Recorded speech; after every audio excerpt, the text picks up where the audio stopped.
I saw an agency pocket $90,000 and then take 20% off the top of the 10K. So their take home was $92,000. They gave the streamer 8. It is time to discuss the truth, the terrible truth behind the agency world. This will be the first part, which is pretty much telling you every single way that agencies, both celebrity, Twitch, YouTube, digital, and anything else, social media, are predatory, and how to avoid them. That's section 1. So this is going to be like the why agencies suck talk. Second one is going to be if there actually are good agencies and like how you identify them, how you find them, what you can be able to do within the context of them, how you know that people are actually good. So why am I talking about this? I'm talking about this because I literally came into this industry after I left esports for this reason. Matt is my business partner, Sevidus, started what we're doing here, which is this agency, Novo Studios, Nerd Fusion, previous management company. You're going to hear some big announcements about that in the next short time. Because we were tired of people getting screwed over by predatory agencies, predatory business practices. And I'm going to prove it today by showing you every single way that agencies screw over content creators and people that want to run a business. And my goal is by the end of this talk, people should know exactly how this works, okay? So let's structure this first on what is an agency, right? So essentially, an agency is a company that represents, this is usually called AOR, or agent of record, talent, business. It can be another company, right? Can be a influencer, can be a celebrity, can be anything really, okay? In business deals, usually how this works is an agency takes a percentage of a deal, and that's it. It's really all you need to know about the agency world, okay? Okay, so that's pretty much it. So, for example, usually, by the way, this is exclusive representation. So we'll put it will put here exclusive, usually exclusively represents. Okay, and this can be for anywhere between like 6 months to a year to 2 years. 2 years is a pretty standard contract in the agency world. All right, so as you're going to find out in future stuff that I talk about, this is typically a very good thing. This relationship can go very well. As an influencer or a business or a company, it should not typically be your focus to market your product, advertise you yourself. Should be someone else that thinks about that kind of stuff, right? Delegation. That is why many companies that are very large, like Fortune 500s or even smaller than that, have their own agencies of record, right? So it is a good idea to get an agency if you are ever going to do anything in the business world. However, there are several instances where this becomes predatory because of the oversaturation of agencies in the world. There are lots of agencies that are trying to take a bit off the top, and they aren't really adhering to ethical guidelines. There are a lot of really unethical people in the world, and I actually think that like one of the most unethical places in the media world is in the agency world. And I also think that that corresponds to like people that are trying to sell you a course on digital media or whatever. Like this, there's a lot of that crossover. So let's talk about the basics of how an agency works and how people abuse it. So the first way is the number one way that people get. Like already, I'm going to just set fire to like 99% of agencies right here. Okay, and this is called brand to X relationships. Okay. So the question you want to ask yourself is, when a deal is done, who owns the contract? All right. Here's how 99% of agencies operate. The agency does a deal with the brand. That means they sign a deal between themselves and the brand. Let's say that deal is for $10,000, okay? Then, separately, they do what's called an LP. An LP is a limited partnership, and it's a subcontract to an influencer, streamer, creator with deal terms. So let's say that the company is, give me a name for a company. The company's name is Dog Bob. Dog Bob is an influencer, is a company trying to activate on influencers that is going to approach an agency because they want to go talk to influencers. The agency says, sure. Okay. So maybe the agency has an existing deal with the influencer where they take 10 to 20% of everything that they bring in. This is a pretty standard deal. So a standard deal is an agency takes 20%. Really, this is the most fair. I think any agency that takes over 20% is probably hosing you. 20% is pretty normal. It may seem like a lot, but there is a lot to do within that 20%. You have to manage a deal. You have to organize it. You have to manage it all the way through, sometimes a year or two of deals. You have to do all the negotiation. But basically, the idea is that you're going to make more money back for that creator on that 20% than you take. And that's almost always the case in my experience. If someone is offering you 5 to 10% split, that is not profitable for the company. They're screwing you in some other way, which we'll talk about later. There's a very complicated way they can screw you if they're operating that. But let's just say the agency takes 20%. So then back to our example. The agency does a deal with a brand, and they sign a deal between themselves and the brand for $10,000, okay? Quite separately, they do an LP agreement. So our streamer is named Lulu. The company is named Dog Bob. The agency goes to the streamer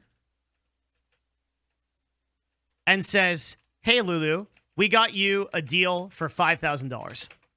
Lulu is like, damn, that's awesome.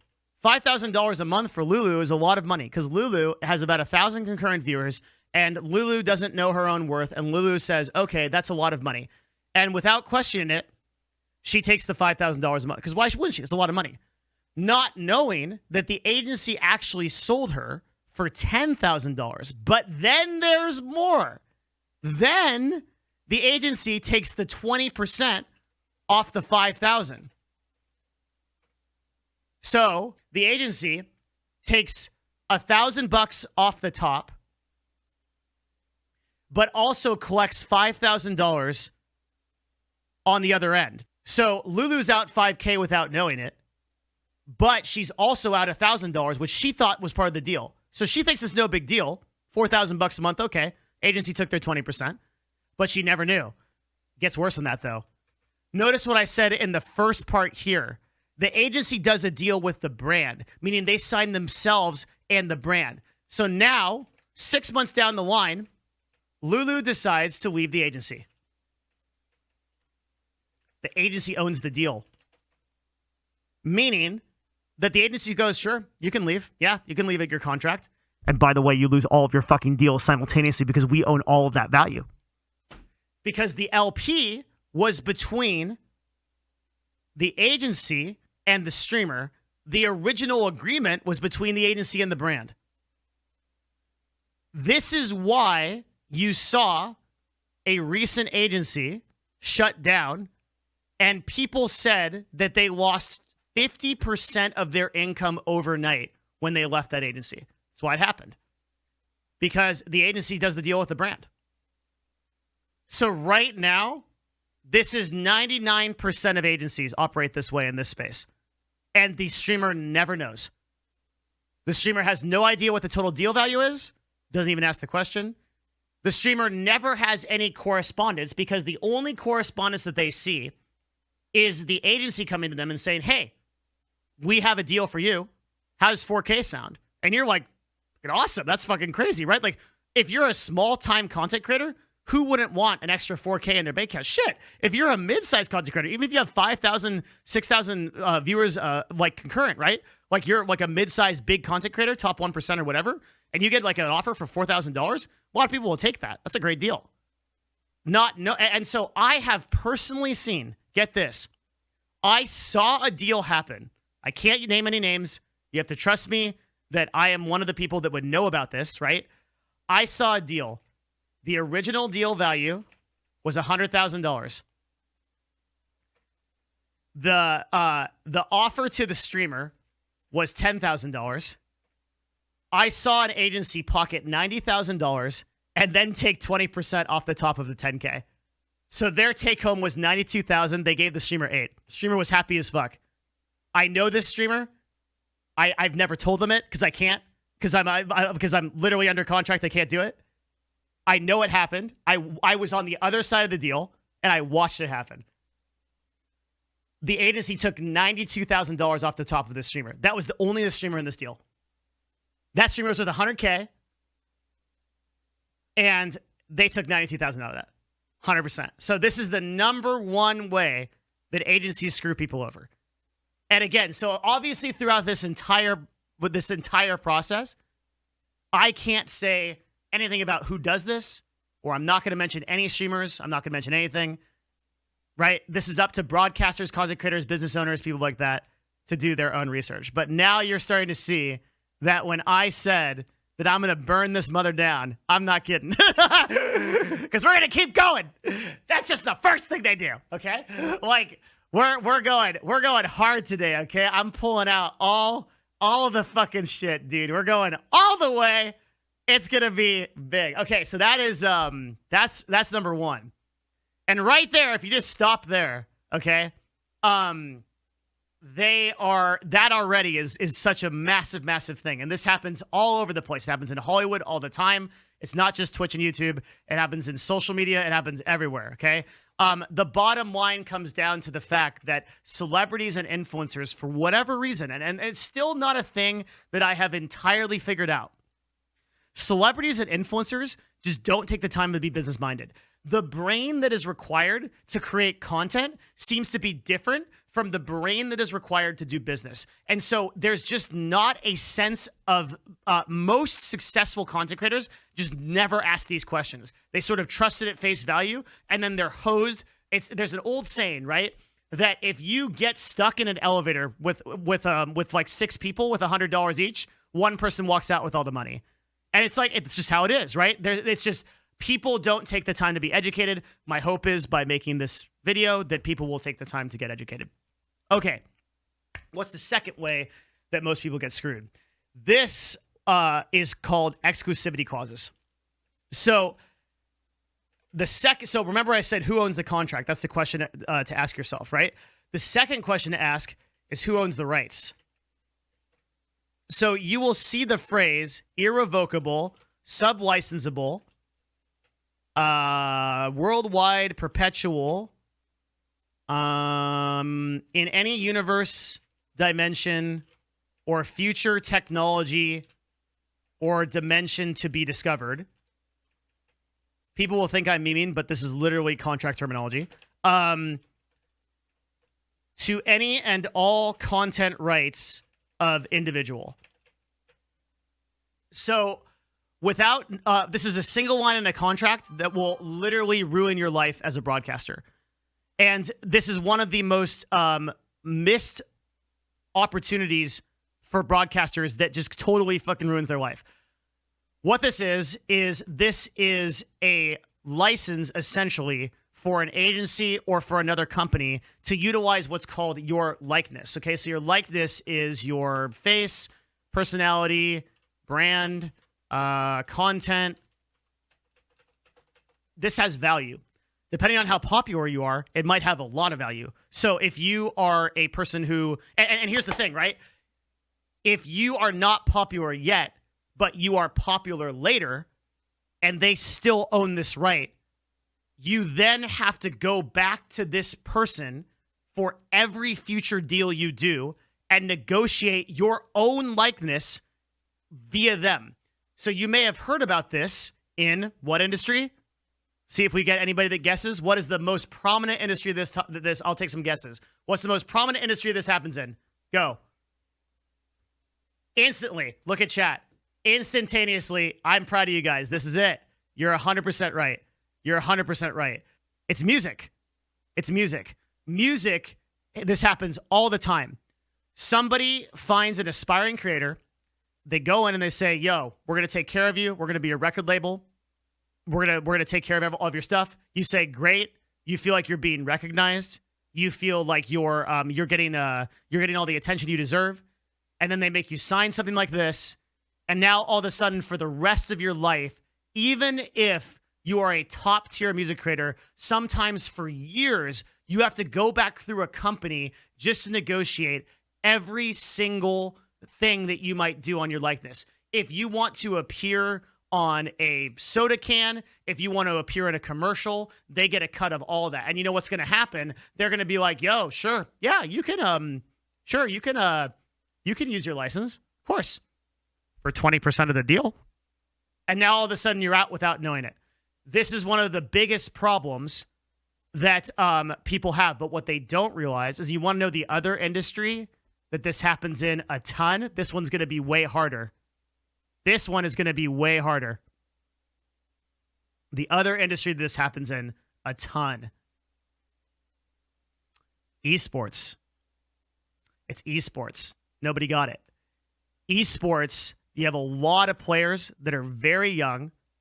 Teams come in, get perpetual licenses for their likeness, and then no matter where they go afterwards, those teams actually maintain that likeness. And I've actually seen cases, this is going to sound crazy, where a player leaves a team and has to buy back their rights from the team because the team owns the rights.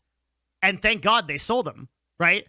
Because they don't have to. They own it. It's irrevocable, sub-licensable. And sub-licensable means also this one right here.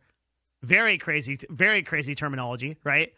This one means they can actually also give out that license to other companies, and they can sell that license to other companies for them to use your content.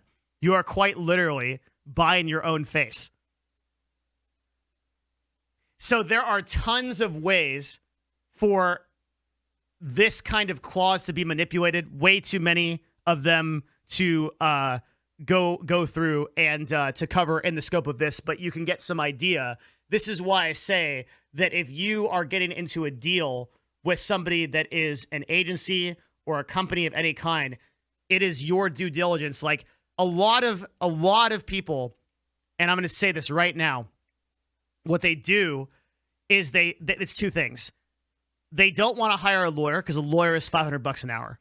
Number one. Number two, they don't want to hire a lawyer because they don't want to make an agency and they don't want to make an esports team feel like they are not valuing the deal. So I've had a lot of players that I know in our negotiations, they told me, well, I didn't want to get a lawyer because I would feel bad and I would make you feel like I don't want to be on the team. And I'm like, bro, are you serious? Like you are obligated. I had to beg players to get lawyers and they'd be like, okay, recommend me one. And I'm like, I can't. That's the whole thing. If I recommend a lawyer, then that lawyer is the guy that recommended it. And the day, so you're back to zero. Like, I'm going to screw you. It's my job to screw you. I'm the screwer. That's what I do. I screw. It's all I know how to do. So if you don't unscrew me, I will screw.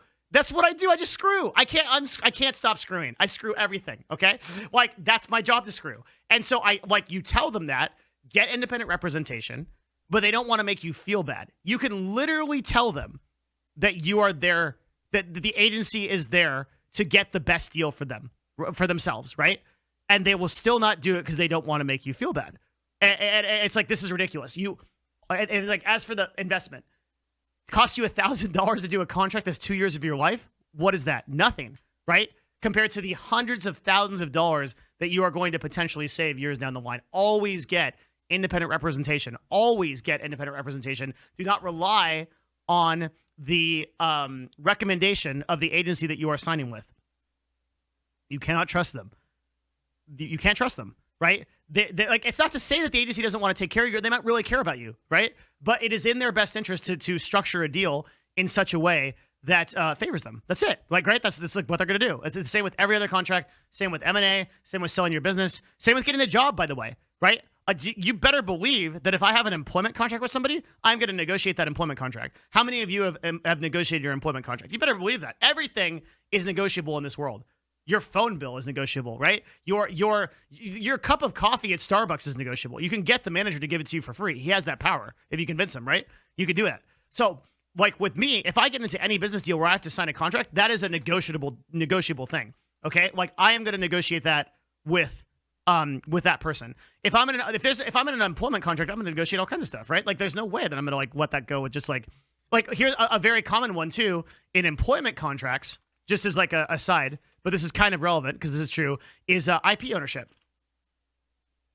So a really big one in employment contracts that a lot of companies will try to do is they'll say, hey, everything that you invent when you are at this company and everything that you are going to invent is going to be under us and our ownership. I see that in a contract. Nope. 360-degree turn, and I walk the other way. There is no way I'm going to be able to take that. I will never do that, right? But that is literally one of the most common clauses in any employment contract. You will see that everywhere, right? You will literally see that almost everywhere. So that's just one example of a way that can screw you. So of course I'll negotiate my employment contracts, right? And you can kind of consider a talent contract to some extent like an employment contract. Okay, so let's keep going because we're not through yet. We're not even through remotely. Okay, so I've got you on the brands. I've got you on the exclusivity clauses. These are probably the top two that you really need to worry about, and the ones that are most predatory. The second way, or the third way, that is the most precarious is, let's call this fees and extras. So let's say that an agency, this is probably the most complicated one to explain, and it's left intentionally complicated so only like 1% of people can understand it. Let's say that an agency offers you 10% deal split. So remember what I said before. An agency should only take a maximum of 20% of a deal. If an agency is offering you 30%, if an agency is offering you 40%, and a lot of times they'll do this. Okay, I've seen this a lot of time. 20% for endemic deals. This is like deals through gaming. And 30% for non-endemic deals. Deals not through gaming. And they'll justify this by saying, oh, it's like way harder to sell, and it costs us more money. It's like, nope, this is always a scam. This is always a scam. Anybody that offers you to take more than 20% of the deals they bring you is scamming you. Anyone that says that they're going to take your sub revenue or your donation revenue in the context of an agency is also scamming you, right? Any kind of revenue that you're making is scamming you. Now, there is an exception to where you might want to give up some of your subscriber or donation income, and that's in the case of a management company. So a management company is separate from an agency. An agency, right, is the definition we had before. An agency is this. A management company takes a percentage of total income and also pays for a huge amount of stuff and brings you deals. Okay, so they will pay for, like, if you want like a channel redesign or you want to like get a YouTube editor or things like that, then like oftentimes you'll either split that 50-50. It's like they're basically contributing a significant amount to your operating expenses as a business. So this is why if you look at Hollywood and celebrities, right, they have managers and they have agents. So these are two separate people. And in the Twitch world and in the YouTube world, very popular and prominent stars like Ninja have a manager and an agent, right? They have these two because they're different and they do different things. So there are situations where you would want to give a percentage of your income to a manager, but never an agency. Giving a percentage of your income to an agency for a person whose only job is to bring you deals is not a good plan. Never do this. Don't ever do this. Okay, but if it's a manager, different story. They have other requirements. They do other things. If you are, but even still, right, the 20% factor still applies. If a manager is asking for you to give more than 20% of your income, or an agency is offering to give more than 20% of the deals that they bring you, then you are probably being scammed 99% of the time. I don't care what they say. I don't care if they say that, oh, our sales team is bigger than other people's sales teams. I don't care if they say that X, Y, Z, whatever, or my dog is magic and he can predict the future if he rubs this lamp, and a genie comes out and will sell you a ton of deals way more than that other agency over there. The standard rate for the most popular agencies in the world and the best of the best is 15 to 20%. 20% is incredibly standard. It is the minimum that an agency can operate at by being profitable. If they are below this and offering you a 10% deal split, they are probably screwing you somewhere else. So what is an example of them screwing you? This is literally so complicated that hopefully that I can explain it correctly, okay? So a lot of the way that they screw you is what's called a management fee. Okay, and a management fee is like some monthly price on top of the percentage that you are. So it might be like something like $1,000 a month, which you might not feel like is a lot. It scales due to you being an influencer. But if you actually work out the math on the back end, you are actually giving up like 30 to 40% of the total deal value, if that makes sense. So because that management fee is going to be calculated to scale, I remember I said this is complicated. The management fee is going to be calculated to scale to whatever rate they are going to be profitable. Hopefully that makes sense. It's really complicated. Agencies make this complicated on purpose because they are trying to not allow people to understand it. So basically, they will always scale those fees to take more. Even so, they'll tell you, right? Oh, we're going to take 10%. And what they really do is they are taking 10% plus a management fee, which equals up to 30% to 40% of every deal value. Does that make sense? Okay, so hopefully that makes sense. It's very complicated. And in some instances, the more you earn, the more you pay, and it's a scaling fee. Okay, so again, very complicated trying to explain how to do it. So let's take an example. Let's say, again, we've got Dog Bog, or was it Dog Bog? Bog Dog? Dog Bob. Dog Bob is the company. The influencer is Lulu. So there is a $5,000 activation, or this is like a $5,000 thing. Okay. They take 10% from Lulu, which equals $500. Then they ask for a $1,000 management fee from Lulu per month. And this is the only deal that they're brought to Lulu. Well, Lulu actually paid $1,500, which equals 25 for 30% or whatever it ends up being, okay? That's scenario number one. Scenario two is they actually charge the brand $5,500, and then they take an additional 10% there instead of giving it to Lulu. Total price is 20% or higher, right? You might have to listen to this several times. This is pretty much the easiest way that I can explain this. It's really, really complicated how they do this. But what they're basically doing is they're robbing from Peter to pay Paul, and they are starving the money out of the ecosystem that would otherwise be for that influencer to take it through a lack of transparency. So a real agency should just show you the deal value, and then they should show you the 20% that they take. Here's the value of the deal. Here are the emails if necessary, right? Like here's the whole conversation that we have from ground up, right?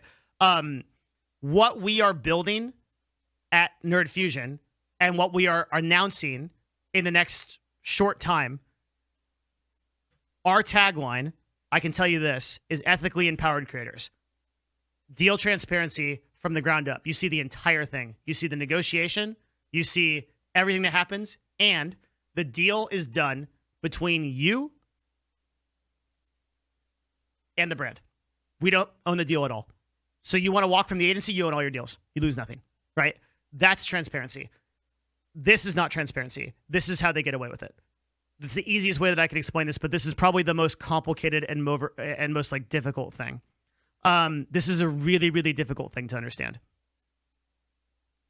So either they do this through management fees, or they do this through taking the money off the top here. Okay. Next.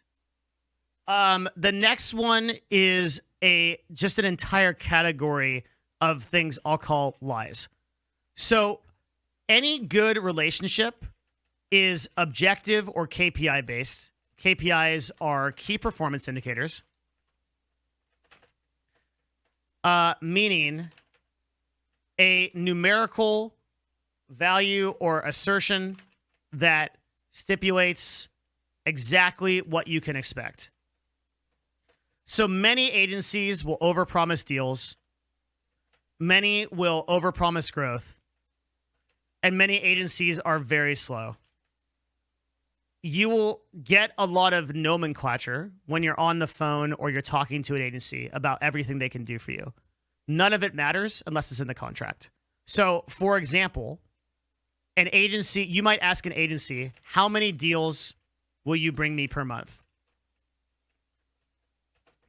If they answer, we can guarantee 1, and we'll try for 3 to 4, okay? If you get 1 deal a month out of your agency, this is a pretty good thing. Considering that like your average deal value is going to probably be quite decent, you're making a ton of money that way if you do it this way. So if you can get a guarantee in contract on any kind of promise, this is a really good thing. And typically what'll happen is people will exaggerate to try to get you into their camp. But insofar as much as you can get, hopefully that made sense, any of these things in actual contractual form, that is preferable. And oftentimes, you need to understand the difference between a verbal agreement and a written agreement. So here is a hint as to how to navigate this very difficult minefield, okay? This very complicated PhD subject. A verbal contract doesn't mean shit. A written contract means everything. Written contract is the final thing. If it's not written down, it doesn't matter. I can tell you that I'm going to freaking sell your house and I'm going to fulfill all your wishes and you're going to get the freaking golden goose freaking egg dropper 10,000. I can tell you anything, right, over the phone. And unless you petition Verizon in a lawsuit in order to get that call log, and I don't even think even then it's going to stand up, for all extensive purposes, and this might be one of the most important things I teach you in your life, seriously, verbal contracts are bullshit. I cannot tell you, knowing this rationally, how many times I have screwed this up personally. The answer is a lot. The answer is a lot, okay? Where I have relied on the verbal confirmation of somebody on selling a business or a deal or whatever, and it has come back to haunt me. If you can get something in writing anywhere, even just a Twitter DM, like, okay, so like something I'll do, this is a good trick, right? If you don't want to like get them into a contract or something, you're still in that kind of phase of the relationship, send them a Twitter DM or send them a message just like this. Okay, so my understanding of the deal is X. Is that correct? And then they say yes. Okay, you've got your written confirmation. It doesn't necessarily need to be a contract. A lot of people don't understand that. But written confirmation, if it is a contract, it's legally binding contract. That's obviously the most ideal thing, right? And you want to get to that point. But a written confirmation of some point immediately elevates you to a way higher position than a verbal contract. Email, great. Anything written, anything from that person's username that's on their computer that can prove that it's them, it's great. But obviously the best thing is a DocuSign agreement. The next best thing is a written agreement that is notarized. If you want to go really hardcore, like you better believe it's like some of the most important contracts in my life, like a prenuptial agreement or an equity agreement for a company, I will get those notarized. Notary means you go to like a person at the bank who is like government certified to watch over contracts. And you get that shit stamped. And they assure in the presence of God that this happened. And there are like these people across the United States of America. I can't speak for other countries because I don't know. Banks I know have notaries, but there are notaries all over the place. That this happened. And if you really have, and it's some of the most important agreements of your life, you get those notarized. There should be a notarized agreement. M&A deals, for example, merger and acquisition for companies. Maybe like a very important equity contract or something like that, you get them notaried. There are law firms that do notarizations. There are all kinds of places that have notaries. there's basically a official person that is going to stamp your contract and say this happened. They're going to record it into a big book, and just like Warhammer 40K, it's going to go into like the librarium, and it's going to be there for all time, and you know that this happens. Side note, you can also get a notary license, which can also be a very nice source of income for people that are interested in such. And you can like advertise on Craigslist to get a notary license. It's actually incredibly easy to do. Again, speaking in the United States, I don't know. So if you have written confirmation of something, that's quite good. Oftentimes, I will try to get Twitter or text or email verification of something before I can reasonably expect a contract to get done. Normally, a contract takes some weeks or months to go back and forth through, so you can just negotiate the terms of that contract over time while you have some kind of written confirmation that protects you. Do not rely on verbal agreements. Do not rely on verbal agreements. Do not rely on verbal agreements. You will get hosed. You will get burnt. I promise. That's it. Okay. So if you follow all of the stuff that I said in this, you're going to be pretty good off. Here's another one. Starter contracts. This is a very relevant thing for a ton of creators. Never, ever, ever. If somebody says the word starter contract, you're out. That's it. You hang up the phone. You just like they teach you in kindergarten and street awareness. Guy pulls up in the van, opens it. Hi, I've got candy. What do? I need an adult. I need an adult. I need an adult. You scream until someone comes over and gets you and wards that person off. The word starter contract, you get out of that conversation as fast as you possibly can. That's a scam. Every time.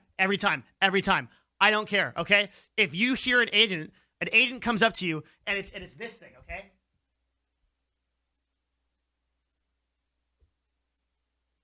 Hey, so you're a starting content creator, and we understand that, and we really want to help you grow. So what we're going to do here is we're actually going to get you started on a starter contract, and we don't do these that often. It's pretty rare, actually. We normally like to do content with like big talent, and we want to like set them up. But hey, I mean, I think you're aspiring. You've got some potential, and if you're good for it, we'll take care of you. This is kind of an exception to the rule that we're not normally going to do. But yeah, we'll get you started on a starter contract. I think it'll be like a split, like 80-20 at first.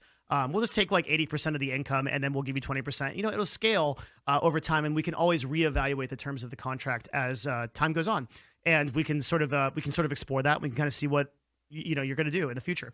But we have a lot of faith in you as a creator. I think that you can really overcome your boundaries, and I think you're going to be a lot bigger than this. And we're really happy to be growing with you at this point. And look, it's going to take a lot of investment on the part of our company. It's going to take a lot of money on the part of our company to do this. We're definitely going to be losing money on this deal at first, but we want to help you become big. We believe in you. We think you're different from other people, and we think that you have the potential to actually do this. So we're going to get you started in a contract that's very exclusive that we basically never do for anybody else. Okay? Red alert. Red flag. This is a scam. This is when you need an adult. You're getting screwed. 100% of the time, you need an adult. That's right. You scream, I need an adult, okay? Because these starter contracts are always scams. They are locking you into an unfavorable deal so they can leverage you later when you are bigger. When you are bigger, they're going to leverage you into a super unfair deal.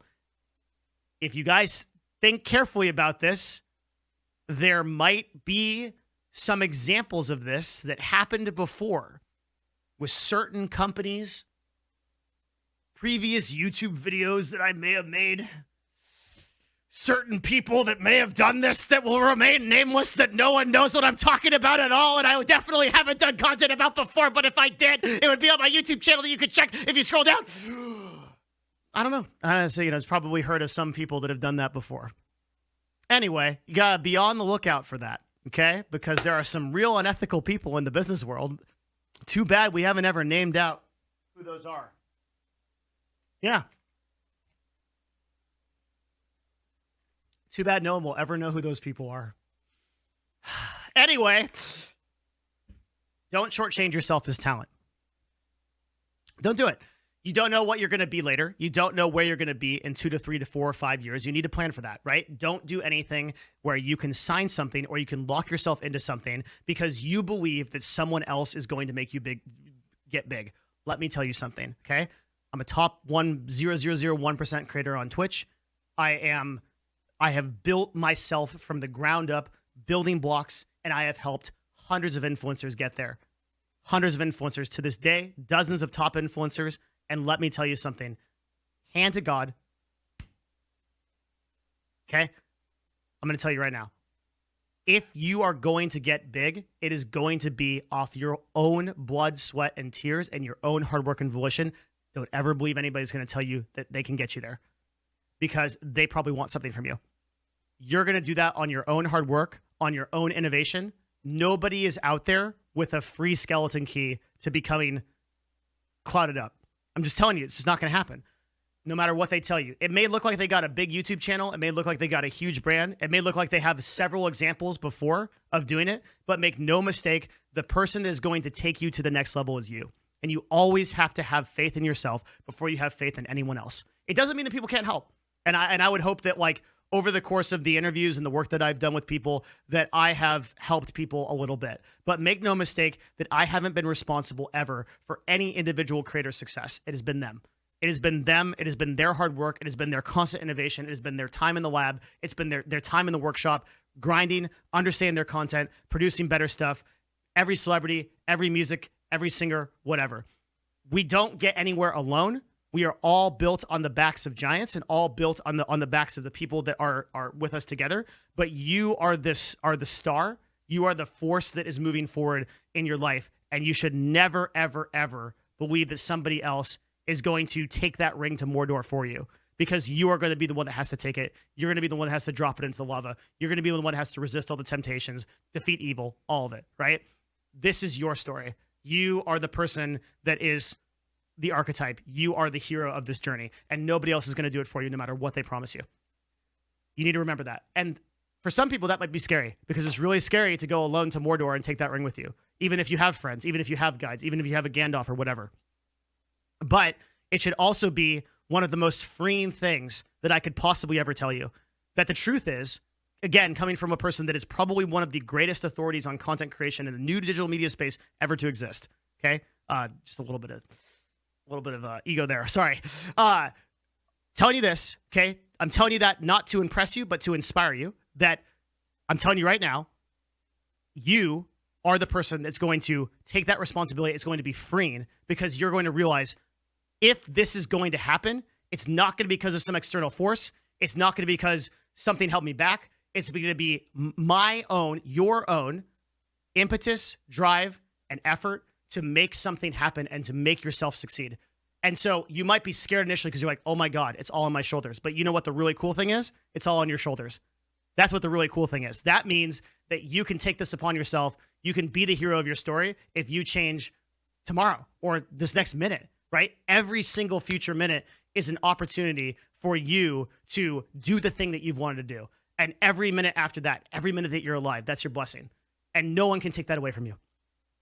No one can give it to you either. That's the double-edged sword, but nobody can take it away from you.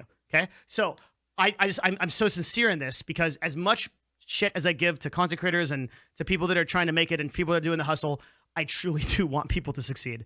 And I there's a lot of these sharks in the water. To use the Lord of the Rings example, right? That's the analogy of when Frodo is crossing the old battlefield.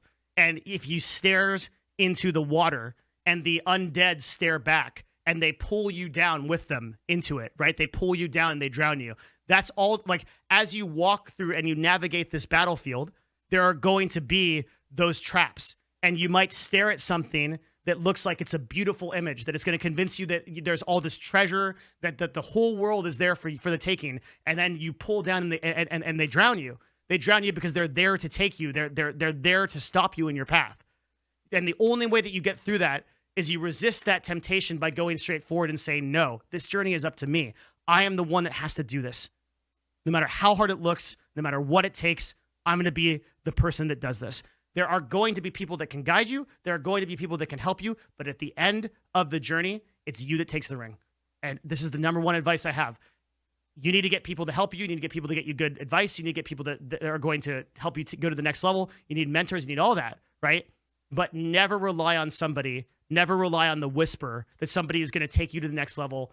You have to understand that's on your own. And I hope that's inspiring. I hope that that is something that if I left you with anything, what I'm teaching you in this talk, right, is some of the ways that the pools in the battlefield show themselves.